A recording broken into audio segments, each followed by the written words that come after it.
All right. Oh yeah, I was too. Ladies and gentlemen, we're hopping into it. Game number 1 in these round of 8 match between these two players as we spawn down here in the bottom right-hand corner of the map. He just beat the powerhouse Protoss player, Bales. Let's see how his TVZ is. Give it up for Team Gravity's EJK.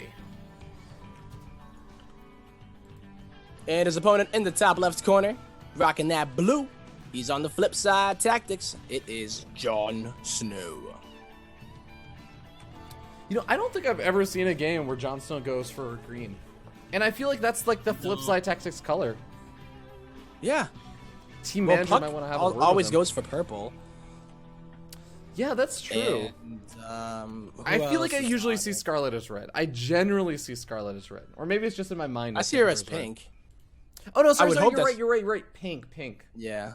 Red might be She her should off be color. red, like you would think. Yeah, that's literally her name. Why didn't you just name herself like Pink? Magenta? Magenta. Or, I don't know. Some off shade of pink. Some off shade of pink, yeah. I was trying to think of them, but I can't really, it's not No, coming like to mind. literally the name. Some off shade of pink. That'd actually be pretty funny. 50 Shades of Pink. But... 50 Shades of Pink. You know what? Scarlet, I could see her totally using it as like a clan tag or something. That's such a Scarlet clan tag. Yeah. Oh. Well, pretty, I would say, standard opener here, and not even anything like super crazy. Like JonSnow pulled completely out of gas, by the way. So he's just going to be focusing on getting that third base and then joining it up. He's been loving that Roach Ravager, I believe, right? Or... Yeah, you know, JonSnow is one of those players that has definitely loved Roach Ravager, but I would say more than anything else, the thing that JonSnow has been loving is not droning up a ridiculous amount. He loves putting on the aggression and doing things like contesting third expansions and such. But, oh, whoa, big shout out to The Factor. Thank you so much for subscribing to BaseTradeTV. And he spells his name with a 0 instead of an O. I like this guy already. So fancy. Oh. So, well, EJK... playing it a little different, right? He did not opt to go for the Reaper, and he just decided to go for the SCV Scout, and that allows him to get this factory out so much earlier. Oh, but here's the trade-off, Tempo, is he doesn't get that Reaper and he doesn't see the main base, and he's not going to have that Reaper alive to see that, you know, you don't usually can keep that Reaper alive until Zergling's speed comes out. He would have seen the massive flood of Zerglings that are now coming out across the map. And JonSnow, I said he doesn't like staying or going up to high drone counts. This is definitely one of those situations where he is not going up to a big drone count. No, you see this quite a bit on this map, the Ling floods, a lot of the times in ZvP, but it looks like EJK is only going to have a few Marines. Luckily, the bunker is going to finish right in the nick of time, though. But that mule, I don't think he's going to make it. Okay. Oh, the mule's actually doing a pretty good job. He's repairing the bunker. He's going to go down, though, but the bunker is staying alive. Very crucial here for the survival of that bunker. And that's a lot of DPS that was able to be done there. Yeah, Zerglings are actually in pretty decent number, though. I think they, at the choke point, I don't think they can take on this army. But if they did get a full surround, I could have seen them maybe taking out that Sea Shank or something. But not as much damage as I think JonSnow really wanted to do. That bunker timing from EJK was really perfect. critical. It was critical. So if he didn't get that bunker up, he loses those Marines immediately, and then basically will have to lift up his command center. But was able to hold on, didn't panic. Excuse me. Ooh. And JonSnow's attack, it essentially, I wouldn't say a complete failure, because it did at least take out the army that was there, but it really didn't do what he expected it to. Yeah, what do you think about this really fast, like we have 4 gas geysers from JonSnow, no third expansion, going straight up to a very fast lair. This looks a lot to me like he just wants to go to a 2-base muted transition. But after that opening, do you feel like this is going to be effective? Well, it really depends on what EJK goes for. He doesn't have the eBay yet, so he will not be able to make any of those turrets. If he is going into mech indeed, then he probably is going to have a lack of anti-air, you know? Mech doesn't really get up that anti-air that early.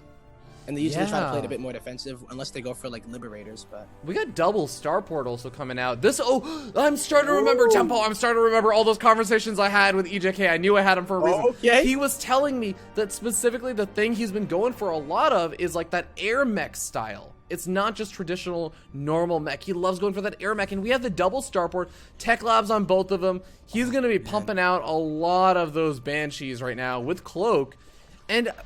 I mean, the Banshees are not going to do super well against a player that's going for the Mutalisk.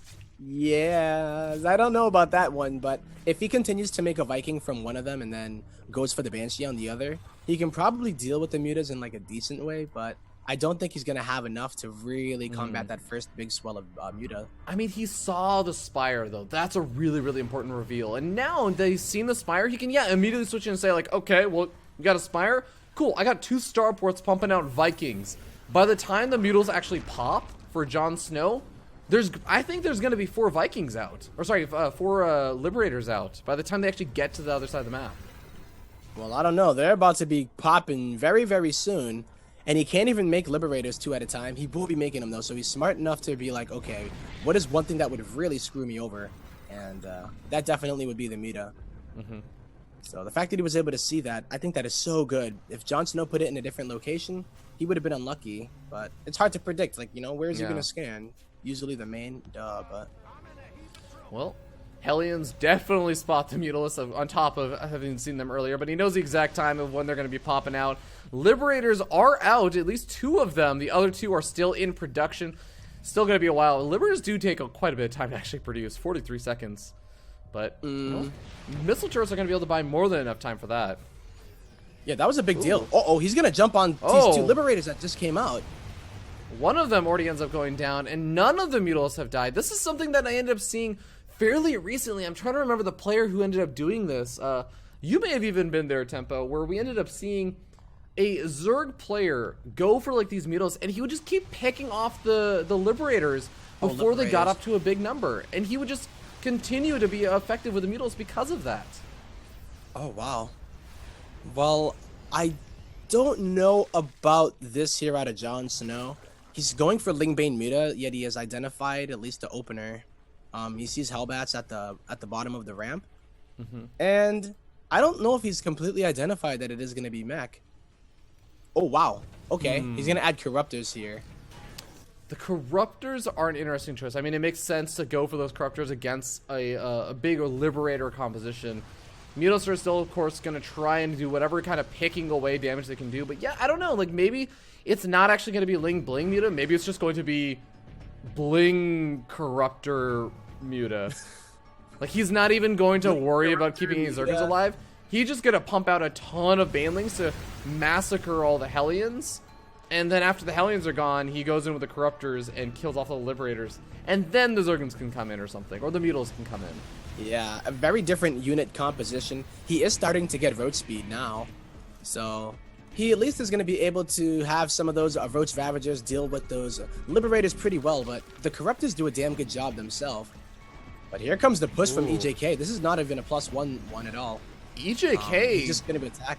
He doesn't care at all about any of this creep spray. He's not even bothering to scan it or kill it off. He's just like, no, come at me, bro. I got a mech army. Come into my Liberators with your Mutalisks or your Corruptors. Oh my. JonSnow, I don't know. Does he have enough here, though?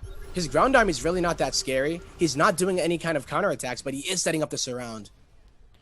Oh, the surround. Look at the flank. It's getting ready. It could be pretty effective. We'll have to see how well it goes. EJK trying to move up. Here comes JonSnow from every single side. Banelings exploding on those Hellbats. Most of them get obliterated.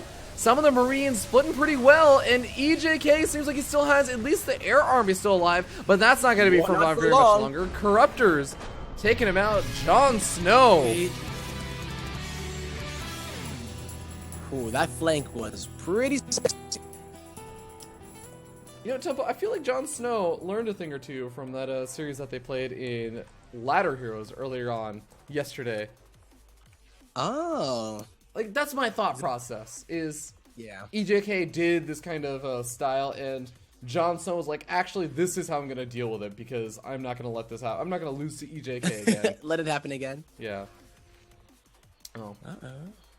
But, wow. Yeah, I was, like, really worried about that at first. Like, that's why I'm kind of surprised right now. I'm like, I know the last time I tried to go Lingbane Muta against Mech, it didn't really work out too well for me, but... I mean, that surround was also really important, right? Because imagine, this is a really good example of talking about that and why you were saying, like, you know, normally it wouldn't work out. Imagine if JonSnow had pulled up inside of his natural expansion as third, and then when EJK tried to do the big push in, he comes in just from one side down through that choke point of the ramp with all of those units. Like the Banelings get fired on by all the siege tanks.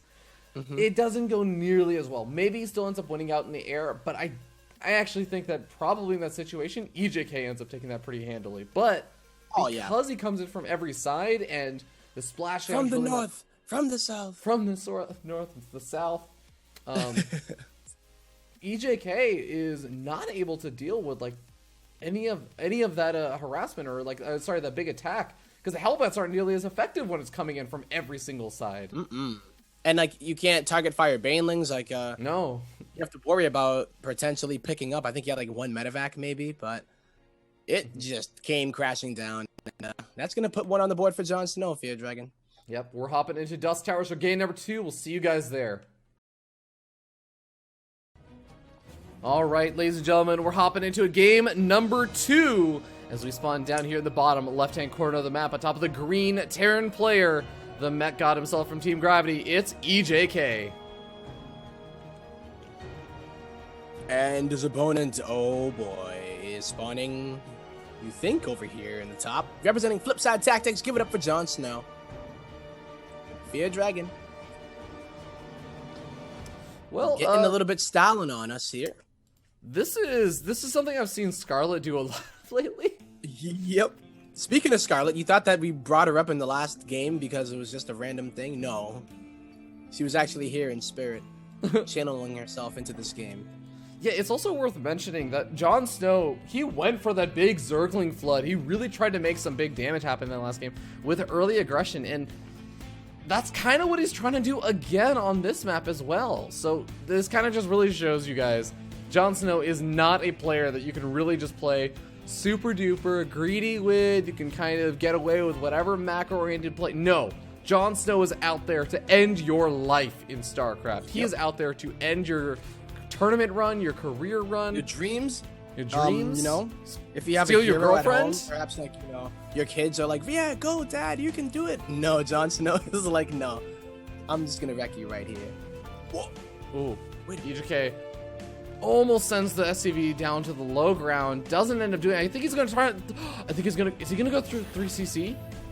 Oh. No. He scouted. He scouted. Like, that's why. He scouted. Yeah. What I was saying is that JonSnow canceled the Roach Warren, but EJK totally saw it.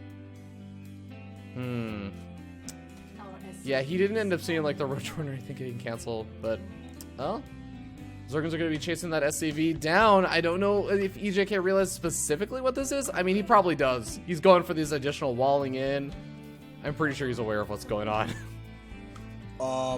Well, he's putting his factory at the front, so I don't know about that. This is going to be really tough to hold. EJK, his factory, seems to be a bit delayed. Oh, he's just going for the wall. Oh, I wonder if he thinks... I don't know. Maybe he is doing this even though he knows this could be a Roach bust or something. But if he believes this is like a Baneling bust or something weird like that... Defense for Baneling. Oh my god, Fear Dragon.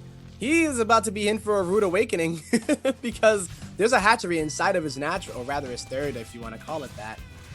Oh, and boy. Roach Ravager does so well against this kind of wall. Yeah, already canceling some of those buildings, starting to throw down some of these bunkers. This is really what he's going to need. I don't think that a tech lab is going to be able to finish up if these Ravagers are here and able to pick away at it. Nope. EJK has invested so many minerals into kind of essentially a useless wall. His unit comp is nothing. He has Reapers. What are they going to do? And he needs the medevac to move the siege tanks in order to allow that maneuverability. Supply depot goes down. The DPS is a little bit too much. JonSnow has busted in through the front. The bunkers are here, but only a single Reaper is loaded into it. The Marines, their Reapers are trying to get in here. I don't even think this bunker is going to survive. No, that bunker is going to go down. SCVs are working desperately, but it's going to blow up, and the siege tank is going to get rallied right into the crossfire, and that's all she wrote, Fear Dragon. G to the G. JonSnow will advance. It looks like... is he going to the semifinals here? Or? Semifinals. Yes. Semifinals. Well done. Tempo, the solution when you have trouble dealing with mech and you end up losing to a player who likes to go for mech is just to not let them get to mech. Like, just don't even let them get there. Ah, man. I think EJK read that completely wrong. Yeah. I wonder if he actually, he saw the building like the way that The JonSnow roach horn or canceled. something. So maybe the cancel was good because he was like, oh wait, what was that? Maybe I it's a don't baneling know. nest, right? And that's what he Yeah. thought. I'm not sure. Oh boy. That's definitely possible, but with that being said, ladies and gentlemen, JonSnow's going to advance on to that semifinals. We're going to be hopping to a short little break as we find our next series. You guys are watching the Chairs4Gaming North American Cup #1.